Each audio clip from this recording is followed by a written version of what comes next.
ಯಶವಂತಪುರ ವಿಧಾನಸಭಾ ಕ್ಷೇತ್ರದ ಕೊಡಿಗೇಹಳ್ಳಿ ಗ್ರಾಮ ಪಂಚಾಯಿತಿ ವ್ಯಾಪ್ತಿಯಲ್ಲಿ ವಿವಿಧ ಅಭಿವೃದ್ಧಿ ಕಾಮಗಾರಿಗಳಿಗೆ ಶಾಸಕ ಎಸ್ಟಿ ಸೋಮಶೇಖರ್ ಅವರು ಚಾಲನೆ ನೀಡಿ ಗುದ್ದಲಿ ಪೂಜೆ ನೆರವೇರಿಸಿದರು.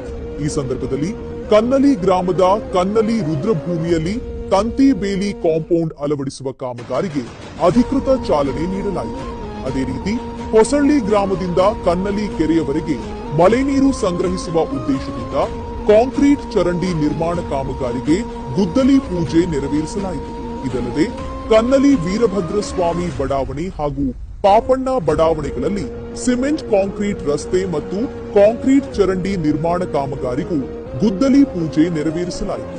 ಕಾರ್ಯಕ್ರಮದಲ್ಲಿ ಗ್ರಾಮ ಪಂಚಾಯಿತಿ ಅಧ್ಯಕ್ಷರು, ಉಪಾಧ್ಯಕ್ಷರು, ಸದಸ್ಯರು, ಬ್ಲಾಕ್ ಅಧ್ಯಕ್ಷರು, ವಾರ್ಡ್ ಅಧ್ಯಕ್ಷರು, ಪದಾಧಿಕಾರಿಗಳು, ಹಿರಿಯ ಮುಖಂಡರು, ಸಂಬಂಧಿತ ಇಲಾಖೆ ಅಧಿಕಾರಿಗಳು, ಕಾರ್ಯಕರ್ತರು ಹಾಗೂ ಸಾರ್ವಜನಿಕರು ಉಪಸ್ಥಿತರಿದ್ದರು.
ಇಬ್ರು ಸೇರ್ಕೊಂಡು ಜೋರಾಗಿ ಹಾಕ್ರಿ.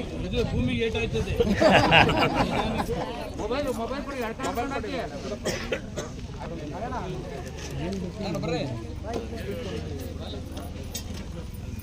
ಸೈಡ್ ಬನ್ರಿ.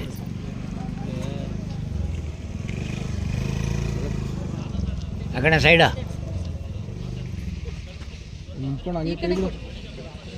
ಇಲ್ಲಿ